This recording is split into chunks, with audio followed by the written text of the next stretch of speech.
Vous écoutez Nature Rebelle.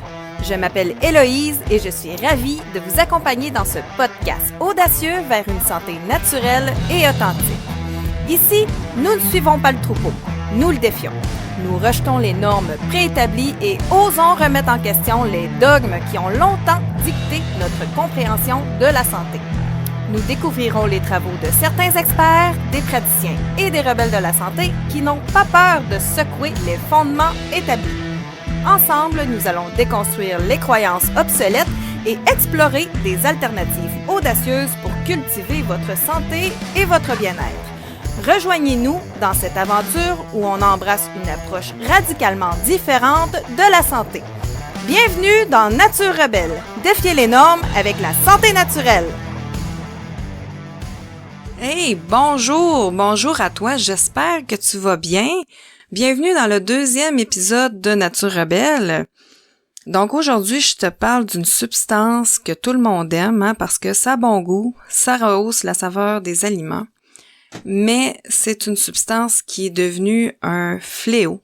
On connaît l'adage « c'est la dose qui fait le poison », mais aux doses qu'on est rendu, qu'on consomme, dans notre société, c'est littéralement devenu un poison parce qu'on en consomme beaucoup trop. C'est une substance en plus qui crée de la dépendance et je te parle du sucre. Donc aujourd'hui, on va voir c'est quoi les différentes formes de sucre qu'on retrouve. On va regarder aussi les effets qu'il peut y avoir sur notre santé et sur notre métabolisme. Puis je vais essayer de te proposer des trucs pour diminuer notre consommation de sucre. Parce que si tu veux rester en santé, si tu veux vieillir en bonne santé, je pense que on n'a vraiment pas le choix de se pencher là-dessus, sur ce problème-là. On n'a pas le choix de se pencher sur notre consommation de sucre de manière individuelle parce que sinon on s'en sortira pas, puis les problèmes de santé, selon moi, ils vont seulement continuer à augmenter puis à augmenter. Alors, c'est de notre responsabilité personnelle de regarder ce problème-là en face et d'essayer de le régler. Hein? Donc, j'avais envie de commencer en te lisant un extrait d'un livre qui s'appelle « Sucre, vérité et conséquences » qui a été écrit par la nutritionniste Catherine Lefebvre. Ça va te mettre, dans le fond, ça va te mettre dans l'ambiance pour le reste de l'épisode, parce que je trouve que cet extrait-là est très parlant. Donc, ça va comme suit. Pincement au cœur. Dans les années 1950, l'American Sugar Association, l'ASA, finance entre autres les études du docteur en physiologie Ansel Keys, qui pointe du doigt le gras comme principal facteur de risque de maladies cardiovasculaires. Cela crée ainsi une diversion au bénéfice du sucre qui commence sérieusement à avoir mauvaise presse. Cette tactique ressemble énormément à celle qui visait à soutenir à la même époque l'idée selon laquelle le tabac n'entraînerait aucune dépendance. Voilà qu'en 1972, le nutritionniste et physiologiste anglais John Yudkin publie le livre Pure, White and Deadly, qui met en lumière le lien entre les effets néfastes du sucre et la santé. Maladies cardiovasculaires, caries dentaires, vision affaiblie, articulations douloureuses, digestion difficile, gouttes, cancer. Plusieurs de ses collègues contemporains sont en désaccord avec ces propos, tout comme l'industrie alimentaire qui finance bien souvent les études des dits collègues. Quelques années après la publication du livre de Yudkin, l'ASA fait même affaire avec une firme de relations publiques pour renforcer sa stratégie de diversion. Une stratégie qui leur a d'ailleurs permis de remporter le prix Silver Anvil en 1976, l'équivalent d'un Oscar dans l'univers des relations publiques américaines. C'est le début de l'ère du sans gras plus de sucre. Comme nous l'avons déjà constaté, la prévalence des maladies cardiovasculaires et du diabète n'a pas du tout reculé. Plusieurs autres problèmes de santé connaissent aussi une hausse depuis que le sucre est omniprésent. Donc, je trouve que cet extrait-là est vraiment très parlant, puis j'avais envie d'ouvrir une petite parenthèse sur le fait que l'ASA avait fait affaire avec une firme de relations publiques pour renforcer sa stratégie de diversion. Donc ça, c'est quand même une pratique qu'il n'y a pas seulement l'industrie du sucre qui y a recours. Hein. Je ne sais pas si vous avez vu la série sur Netflix Painkiller qui parle de la crise des opioïdes aux États-Unis.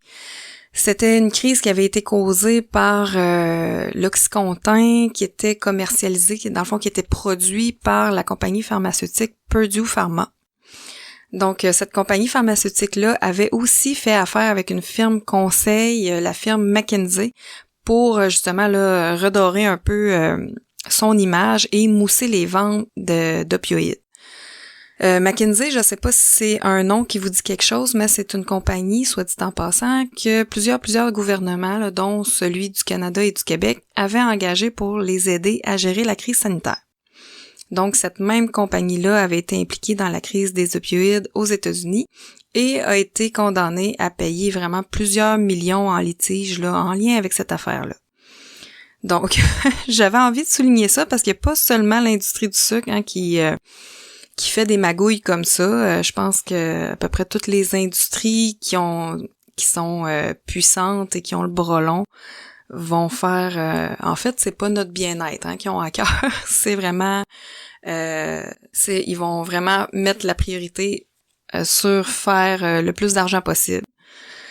Donc, ils ne se préoccupent pas de notre santé, mais bien de leur poche. Ce qui m'a surpris aussi dans cet extrait-là, c'est que la stratégie marketing qui a été employée hein, par la firme de relations publiques avait remporté un prix, hein, le prix Silver Anvil en 1976. Donc moi, je savais pas qu'il y avait des prix pour les relations publiques, parce que le terme relations publiques, je sais pas si ça vous dit quelque chose ça aussi, mais c'est un terme qui a été inventé par nul autre que Edward Bernays. Edward Bernays, c'est le père de la propagande, et il a d'ailleurs écrit un livre dans les années 20 qui s'appelle Propaganda.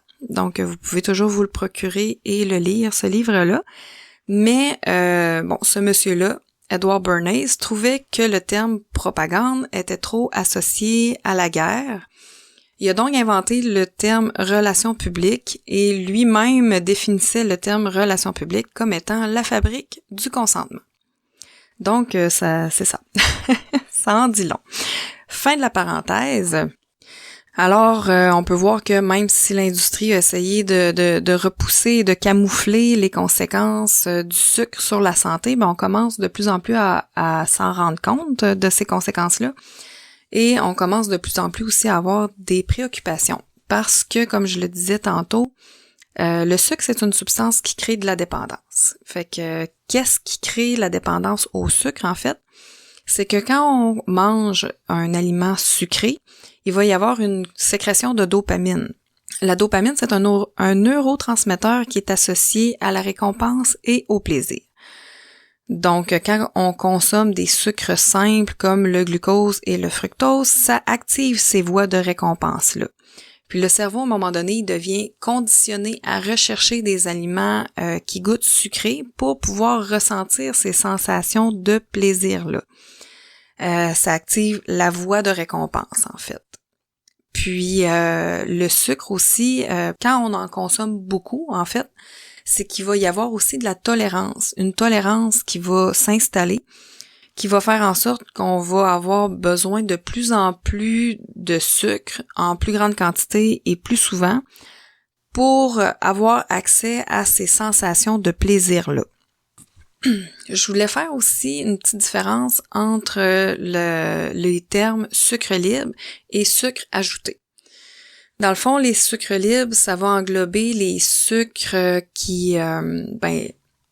tous les sucres ajoutés, plus aussi les sucres qui vont être contenus naturellement dans un des ingrédients d'un aliment transformé, comme par exemple le jus de fruits. Dans le fond, le sucre qu'on retrouve dans le jus de fruits, même s'il n'y a pas de sucre ajouté, c'est du sucre qui était contenu naturellement dans les fruits qui ont été utilisés pour faire le jus. Donc ça correspond au terme sucre libre. Et quand on parle de sucre ajouté, en fait, ça le dit, c'est des sucres qui ont été ajoutés à l'aliment.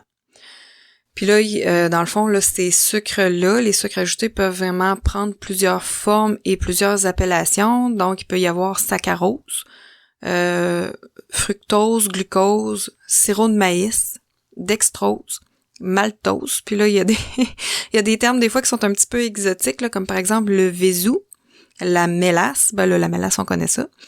Des fois aussi, il peut y avoir des jus concentrés. Dans le fond, c'est des jus qui ont été réduits en sirop et qui ont été ajoutés à l'aliment. Donc, ça peut arriver qu'il y ait des aliments transformés qui sont sucrés, par exemple, avec moi j'ai souvent vu du jus de pomme, par exemple, mais ça compte quand même comme étant du sucre ajouté parce que c'est vraiment un sucre qui a été extrait et concentré et ajouté à l'aliment.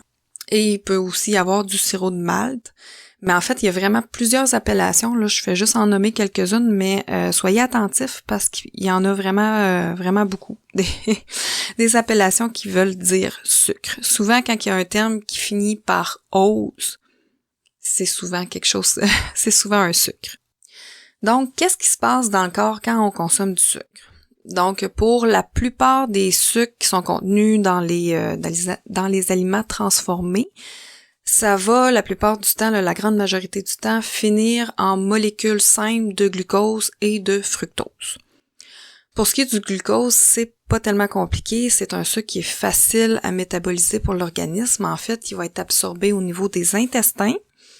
Il va être transporté dans le sang directement, ce qui va faire augmenter la glycémie, qui est la concentration de glucose dans le sang.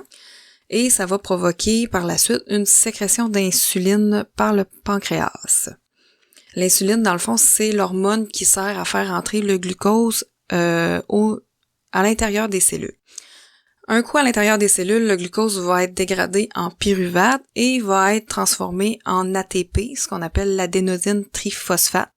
Et c'est la source d'énergie des cellules. Puis cet ATP-là est produit par les mitochondries, qui est un petit organite à l'intérieur des cellules.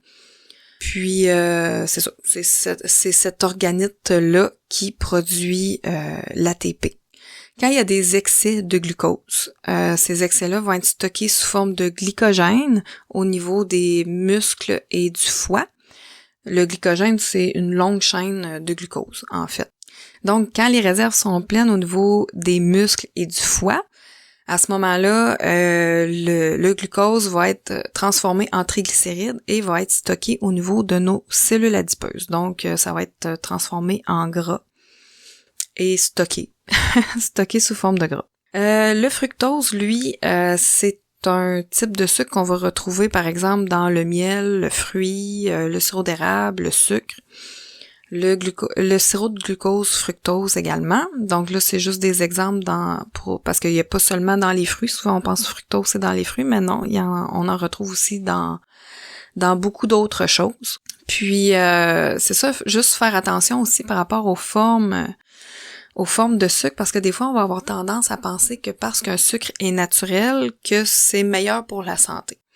Ben, en fait, il y a des petits avantages, comme par exemple le fait que ce soit des sucres souvent qui sont moins transformés, comme par exemple le miel, le sirop d'érable. Puis aussi, il y a comme quelques petits bénéfices au niveau nutritionnel. Mais ça reste que au niveau du métabolisme, le corps va devoir le métaboliser de la même manière que du sucre blanc ou n'importe quel autre sucre transformé et va avoir les mêmes impacts négatifs sur la santé. Donc, les bénéfices qu'on peut en tirer, là, par exemple, là, les quelques antioxydants et vitamines et minéraux qu'on pourrait peut-être retrouver dans notre sirop d'érable, ne compensera pas les effets néfastes si on en consomme trop. Donc, fin de la parenthèse. Donc, c'est sûr que si vous êtes pour consommer du sucre, vous êtes mieux d'aller vers un sucre qui est plus naturel et moins transformé, comme le sirop d'érable, le miel et ces choses-là. Mais tu sais, il reste que il faut vraiment faire attention à la quantité qu'on consomme. Donc, revenons au fructose. C'est ça. Le fructose, il est vraiment métabolisé de façon différente. C'est pas du tout comme le glucose. Parce que lui, il va devoir être pris en charge par le foie. Donc lui, il ne circulera pas au niveau du sang, donc ça ne provoquera pas d'augmentation de la glycémie, ni de sécrétion d'insuline par le corps. Fait que c'est vraiment le foie qui le prend en charge. Mais en fait, ce qu'on se rend compte, c'est que souvent, le fructose va être converti plus rapidement en triglycérides que le glucose, par exemple. Ça dépend toujours des besoins du corps, donc c'est vraiment le foie qui va gérer ça selon les besoins, s'il le transforme en glucose pour qu'on puisse le carburer comme énergie, ou si par exemple il y a suffisamment de glucose dans notre sang, si on est rendu à faire des réserves sous forme de glycogène, ou qu'on est rendu justement à transformer les excès de glucose en triglycérides dans nos tissus adipeux, ben c'est certain que le foie n'aura pas besoin de transformer le fructose en glucose, parce qu'on n'en a pas besoin, on n'a pas besoin d'énergie disponible sous forme de glucose. Donc, il va le stocker sous forme de triglycérides, encore là, dans nos cellules adipeuses, dans notre petit gras. Au niveau de la graisse, ben ça peut être soit au niveau de la graisse sous-cutanée, nos bourrelets, notre petit gras, mais ça peut être aussi au niveau du foie. Donc, il y a des triglycérides qui peuvent être stockés au niveau du foie et au niveau viscéral, donc au niveau autour des organes.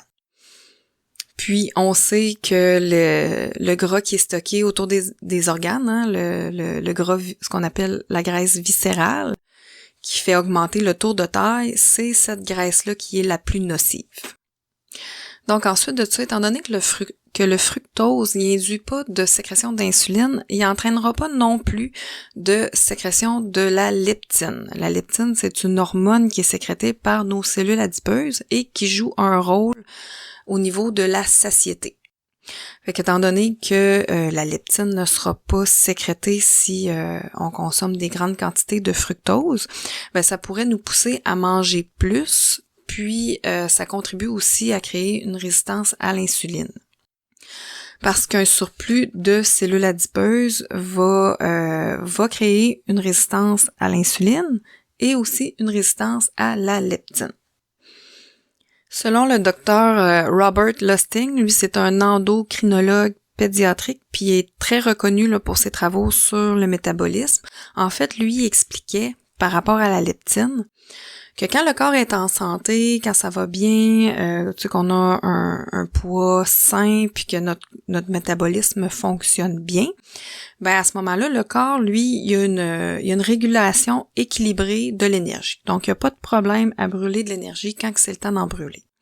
Par contre, quand il y a une résistance à la leptine, ben le cerveau, lui, va interpréter ça comme si on était en détresse. Donc, il va nous inciter à manger plus pour stocker de l'énergie, donc sous forme de gras.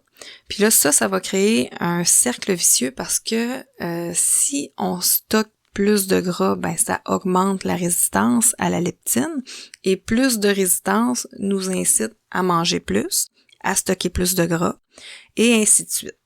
Donc, ça devient difficile de s'en sortir. Il y a aussi le phénomène que quand il y a une résistance à la leptine, il y a également une résistance à l'insuline qui est créée par le surplus de cellules adipeuses. Donc, une résistance à l'insuline va mener à une sécrétion de plus d'insuline par le corps parce que là, les cellules ne répondent plus bien à l'insuline. Donc, le pancréas doit en sécréter davantage pour que les cellules répondent et réussir à contrôler la glycémie. Puis ce qui arrive, c'est que la leptine et l'insuline partagent des récepteurs hormonaux et des voies de signalisation. Les hormones et les récepteurs, c'est souvent comparé aux clés et à la serrure. Donc, c'est comme si l'insuline et la leptine partageaient des serrures en commun.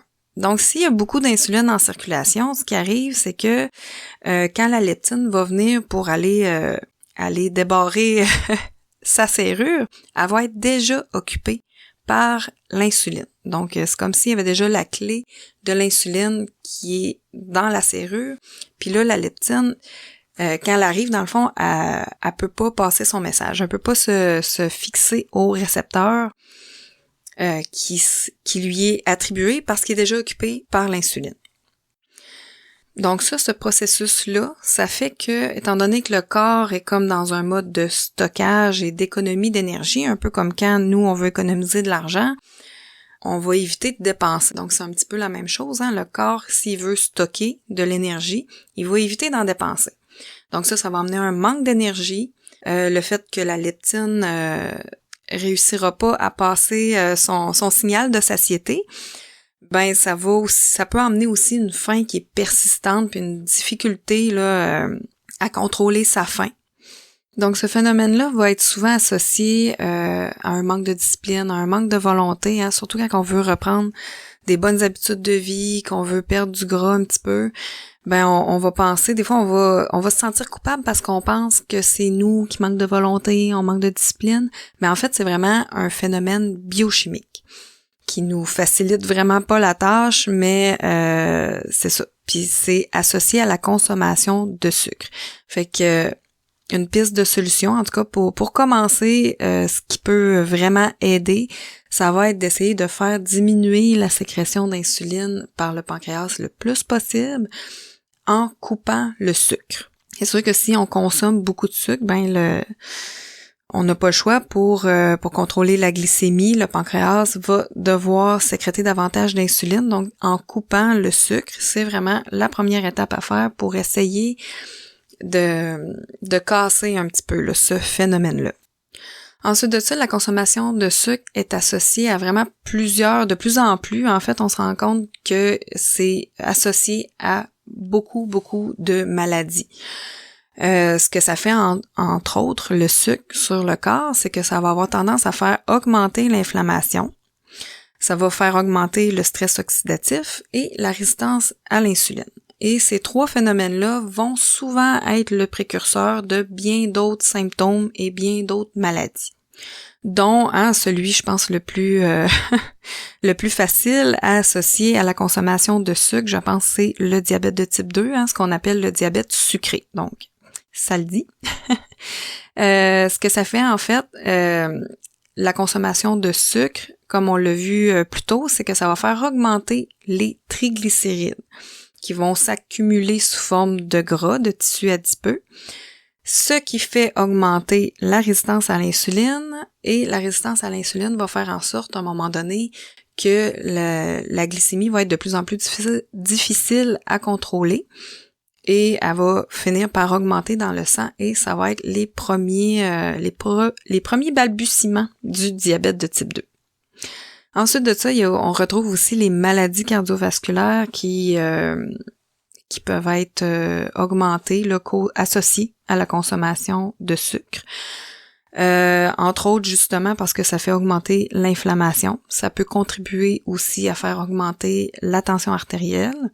Il y a le diabète aussi, qui est un facteur de risque pour les maladies cardiovasculaires, l'embonpoint, la dyslipidémie, l'augmentation des triglycérides au niveau du sang, ainsi que du LDL, du cholestérol sanguin et tout, mais les triglycérides sont très associés au sucre et seraient en bonne partie responsables de ces problèmes-là. Donc tout ça, ce sont des facteurs de risque des maladies cardiovasculaires. Ensuite de ça, on retrouve le syndrome métabolique. Donc, c'est comme un package deal. Le syndrome métabolique, c'est vraiment comme un espèce de regroupement de symptômes et de pathologies, comme par exemple une augmentation du tour de taille, le diabète, donc une augmentation de la glycémie à jeun, la dyslipidémie et l'hypertension artérielle qui vont faire partie de ce syndrome-là. Puis, un peu comme les maladies cardiovasculaires, c'est associé à une augmentation de l'inflammation, c'est associé à la résistance à l'insuline, à l'hypertension, à l'embonpoint, qui sont tous des facteurs de risque pour le syndrome métabolique. Donc, fait intéressant par rapport à ça que j'avais envie de vous partager. Donc, en 2015, il y a des chercheurs qui ont comparé la relation entre les gras saturés et les sucres avec les maladies du cœur. Donc, ils ont constaté qu'en remplaçant les gras saturés, les gras saturés, c'était eux les grands coupables des maladies cardiovasculaires il y a pas si longtemps. Donc, en remplaçant les gras saturés par des glucides, particulièrement des sucres raffinés, ça a provoqué une élévation des taux de LDL, donc le mauvais cholestérol, de triglycérides, de sucre, d'insuline et d'acide urique dans le sang. Puis ceci contribue par ailleurs au développement d'un foie gras non alcoolique, d'une résistance à l'insuline et à la leptine, et à une altération des plaquettes. Donc les plaquettes, ce sont les cellules sanguines qui sont impliquées dans la coagulation. Il mentionne aussi qu'une alimentation riche en sucre triplerait, donc je répète, une alimentation riche en sucre ajouté triplerait les risques de mourir d'une maladie cardiovasculaire. Donc c'est quand même assez capoté. Ensuite, au niveau des maladies là, qui peuvent être associées à la surconsommation de sucre, il y a la stéatose hépatique non alcoolique, donc ce qu'on appelle un foie gras. Avant ça, le foie gras était souvent associé à la consommation d'alcool, mais là, avec l'augmentation de la consommation de sucre, c'est pas rare qu'il y a des gens qui vont souffrir d'un foie gras alors qu'ils ne consomment pas d'alcool. Ce que ça fait encore là, c'est que la surconsommation de sucre va favoriser le stockage des triglycérides au niveau du foie. Donc, les triglycérides étant du gras, ben ça provoque un foie gras. S'il y a rien qui est fait, dans le fond, au niveau de la consommation de sucre, si la personne continue à consommer beaucoup de sucre, la stéatose hépatique peut évoluer en fibrose hépatique et cette fibrose-là peut éventuellement aussi évoluer en cirrhose. La surconsommation de sucre peut également provoquer une augmentation de l'acide urique dans le sang et l'acide urique peut causer une forme d'arthrite qui s'appelle la goutte. Dans le fond, la goutte va être provoquée par des dépôts de cristaux d'acide urique dans une articulation, c'est souvent la grosse orteil. Puis ça provoque des crises très très douloureuses au niveau de cette articulation-là. Ensuite de ça, le sucre, la surconsommation peut aussi déséquilibrer le microbiote, ce qu'on appelait anciennement la flore intestinale. Ce débalancement-là peut augmenter l'inflammation chronique, ça peut provoquer une dysbiose. Une dysbiose, c'est comme un déséquilibre justement des bonnes versus les mauvaises bactéries dans notre intestin. Puis ça peut mener à des troubles digestifs, des gaz, des maux de ventre, même ce qu'on appelle le leaky gut, donc l'intestin qui fuit et qui peut provoquer ensuite plein d'autres problèmes au niveau plus systémique à ce moment-là. Et l'intestin aussi, s'il y a des problèmes au niveau de l'intestin, au niveau du microbiote intestinal, ça peut aussi impacter sur notre humeur et sur la qualité de notre sommeil. Parce que c'est au niveau de l'intestin qui est synthétisée la grande partie de la sérotonine, qui est une hormone du bonheur, c'est une hormone de bien-être. Donc, si on a des perturbations au niveau intestinal, ça peut perturber aussi la production de cette hormone-là, de la sérotonine. Et la sérotonine, c'est aussi un précurseur de la mélatonine, qui est l'hormone qui favorise l'endormissement. Donc, ça peut impacter également notre sommeil. Ensuite de ça, la surconsommation de sucre est aussi de plus en plus associée au risque de développer un cancer. Ça s'explique quand même de plusieurs façons. Il peut y avoir, entre autres, justement, comme je viens de parler, des effets sur le microbiote qui pourraient jouer un rôle là-dessus. Le fait que ça augmente aussi l'inflammation chronique dans le corps, l'inflammation est elle aussi associée à un risque accru de développer un cancer. Puis la résistance à l'insuline aussi qui présente un facteur de risque. Ensuite de ça, on s'aperçoit que en fait les cellules cancéreuses vont avoir des récepteurs d'insuline sur elles, puis ça va faire en sorte que le glucose va être dirigé vers elles plutôt que vers les cellules saines. Puis les cellules cancéreuses ont des besoins accrus en glucose, puis ça pourrait être aussi lié à ce qu'on appelle l'effet Warburg. Cet effet-là, c'est un phénomène qui est dans le fond, c'est une modification du processus de fabrication de l'énergie des cellules. Comme je l'ai expliqué tantôt, là, quand on parlait du glucose, la cellule va fabriquer l'ATP, l'adénosine triphosphate, qui est sa source d'énergie, dans les mitochondries qui est à l'intérieur de la cellule. Ce qui arrive, c'est que les cellules cancéreuses, au lieu d'utiliser ce qu'on appelle la respiration cellulaire, là, qui est le processus de fabrication de l'ATP à l'intérieur des mitochondries. La cellule cancéreuse va prioriser la glycolyse anaérobique. Puis là, ça, la différence, c'est que la respiration cellulaire va générer 36 molécules d'ATP par molécule de glucose. Donc, c'est un processus qui est quand même assez efficace. Mais la glycolyse anaérobique, elle, va générer seulement 2 ATP par molécule de glucose. Fait que ça fait en sorte que la cellule cancéreuse va avoir besoin de plus de glucose pour pouvoir assouvir ses besoins en énergie. Donc, c'est ça. En gros, on voit qu'il y a plusieurs liens entre le cancer et la consommation de sucre, puis ce lien-là est accentué là, surtout chez les cancers qui vont être associés à l'obésité et au diabète. Donc, il y a aussi plein d'autres pathologies qui vont être associées à la surconsommation de sucre. Il y a entre autres aussi l'Alzheimer qu'on commence à faire de plus en plus de liens avec ça. Hein, l'Alzheimer qu'on est rendu, il y a certaines personnes qui l'appellent le diabète de type 3. Puis j'avais envie de vous lire un petit passage que j'ai trouvé sur le site alzheimer.ca. Donc, sur le site internet, dans le fond, c'est écrit « Est-ce que la maladie d'Alzheimer est un diabète de type 3? » Donc, ce qu'ils ont répondu à ça, c'est que les études récentes montrent que le cerveau des personnes atteintes de la maladie d'Alzheimer est dans un état diabétique, en partie à cause d'une diminution de la production d'insuline ou à une insensibilité à celle-ci. Donc, ce qu'on appelle la résistance à l'insuline. Il y a de nombreuses similitudes entre le cerveau des personnes diabétiques et celui des personnes atteintes de la maladie d'Alzheimer. Cependant, le diabète ne reste qu'un facteur de risque. Cependant, le diabète ne reste qu'un facteur de risque.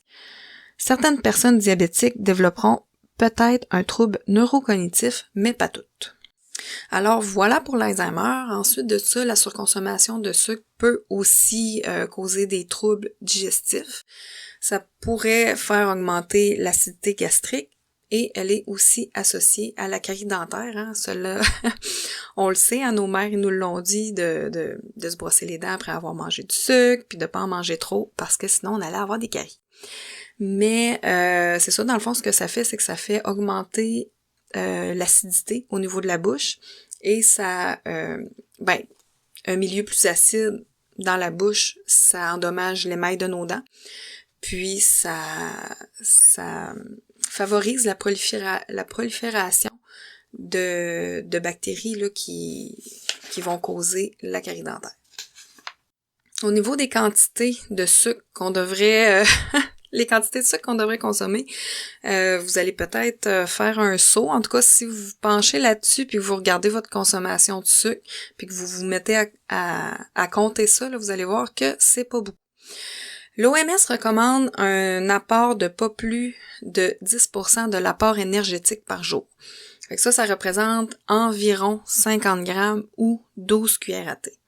Mais l'idéal, ça serait 5% de l'apport énergétique par jour. Puis ça représente environ 25 grammes de sucre ou environ 6 cuillères à thé. Fait que c'est pas trop long qu'on va péter notre quota.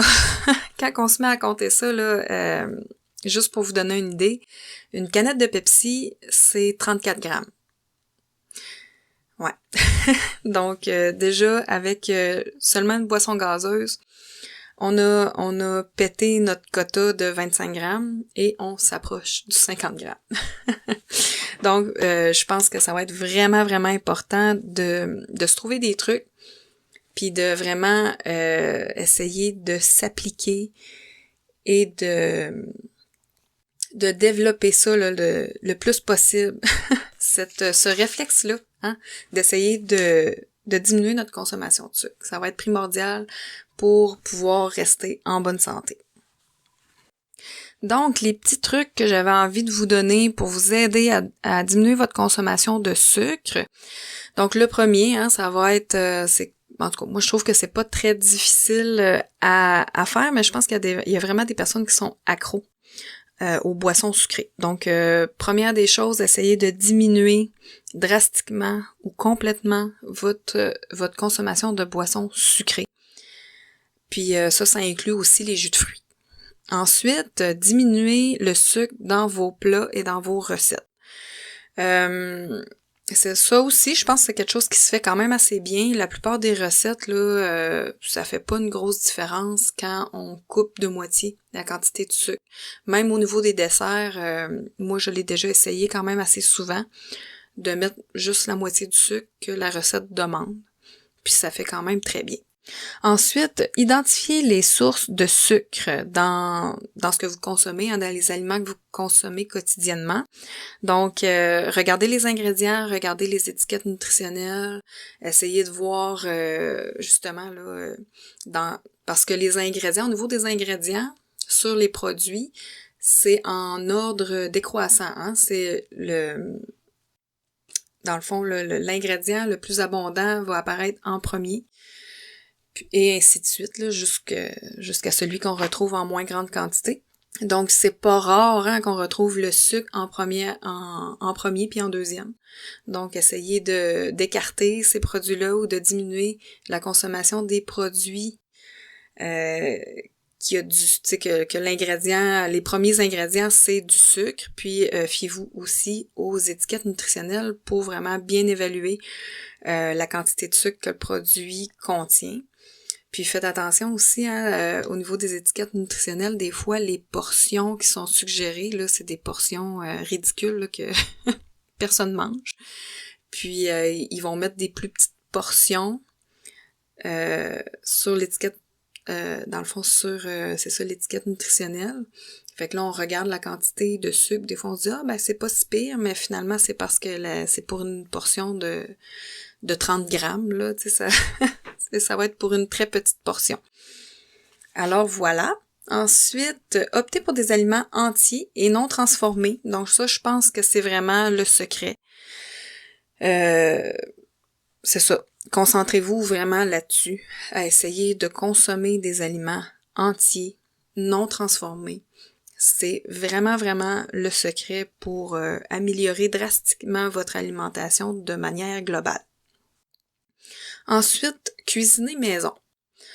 Oui, c'est encore là, c'est un peu comme le même principe que pour les aliments entiers non transformés. Donc, si on cuisine, ça va être avec des aliments entiers, idéalement. Mais faites attention hein, aux ingrédients de la recette. Hein. C'est pas rare que dans nos recettes, on a l'impression qu'on cuisine maison, mais il va rentrer beaucoup de produits transformés à l'intérieur de la recette, là, par exemple du ketchup, des fois hein, une canne de crème de champignons, donc les sauces et condiments qu'on va mettre à l'intérieur des recettes, faut faire attention à ça. Ensuite, éviter les édulcorants. Hein. J'en ai pas parlé beaucoup. En fait, j'en ai pas parlé du tout dans le podcast des édulcorants. Éventuellement, je vais probablement refaire un autre podcast dans lequel je vais en parler davantage. Mais en gros, les édulcorants, là, quand je dis édulcorants, je parle des édulcorants sans calories ou hypocaloriques, comme par exemple Splenda, la stevia, fruits du moine, l'aspartame, ces choses-là. Il y en a des meilleurs que d'autres, là, on s'entend. L'aspartame est carrément à éviter parce que c'est toxique. Mais au niveau des édulcorants un petit peu plus naturels, tu sais, il faut faire attention. Je veux pas trop m'étendre sur le sujet, mais tout ça pour dire essayer de les limiter aussi parce que ça entretient l'habitude de rechercher le goût sucré. Donc, essayez de les éviter autant que possible. Ensuite, faites attention, là, je l'ai dit tantôt là, par rapport à quand on cuisine, mais faites attention hein, aux sauces, aux condiments, les vinaigrettes, toutes ces petites choses-là qu'on a tendance à mettre pour assaisonner nos plats. Même les épices, des fois, là, vérifiez, là, il y a des pots d'épices qui a beaucoup de sucre à l'intérieur. Donc, vérifiez ça, faites attention, les sauces et condiments, les assaisonnements peuvent contenir beaucoup de sucre. Faites attention aux portions, surtout quand on parle de friandises et de desserts. Faites attention aussi de pas consommer des aliments sucrés à longueur de journée. Si vous êtes quelqu'un qui aimait vraiment beaucoup prendre du dessert, ben conservez-le peut-être votre petit dessert à la fin du repas. Faites attention à la portion de dessert que vous servez, mais aussi peut-être faire attention de pas consommer parce qu'à un moment donné, ça finit qu'on mange du dessert presque à longueur de journée, là. Parce que, par exemple, une barre tendre, dépendamment de la sorte de barre tendre qu'on va consommer, mais celle du commerce, c'est pas rare qu'ils vont contenir la même quantité de sucre qu'un dessert. Donc, si, par exemple, on mange un muffin pour déjeuner, puis on prend une barre tendre en collation dans l'avant-midi, puis ensuite de ça, le midi, on prend une canette de boisson gazeuse, puis on se prend un petit dessert, puis après ça, le soir, on se reprend un dessert. Ça finit que ça fait vraiment beaucoup de sucre dans la journée. Donc, essayez de peut-être consommer le moins de sucre possible tout au long de la journée. Puis réservez-vous, si vous êtes quelqu'un qui aime prendre du dessert, réservez-vous une petite portion de dessert raisonnable à la fin du repas. Puis c'est ça. Ensuite, réapprendre à aimer le goût naturel des aliments. Je pense que ça aussi, c'est pas mal le secret. Donc, ça revient un peu là aux aliments entiers et non transformés, mais je veux dire, c'est bien beau de manger des aliments non transformés, mais si on vide la moitié du sucrier dessus pour réussir à aimer le goût, c'est pas mieux. Donc, il faut vraiment réapprendre à aimer le goût des aliments. Puis on est tellement habitué à avoir des goûts qui sont très, très rehaussés par justement l'ajout de beaucoup de sucre que il faut refaire cette habitude-là de consommer des aliments naturels, hein, d'apprécier le goût naturel. Ensuite, moi, ce que j'aime bien faire, c'est un truc qui fonctionne bien avec moi, c'est que je me fais des petites listes d'aliments qui contiennent pas de sucre et que j'aime manger.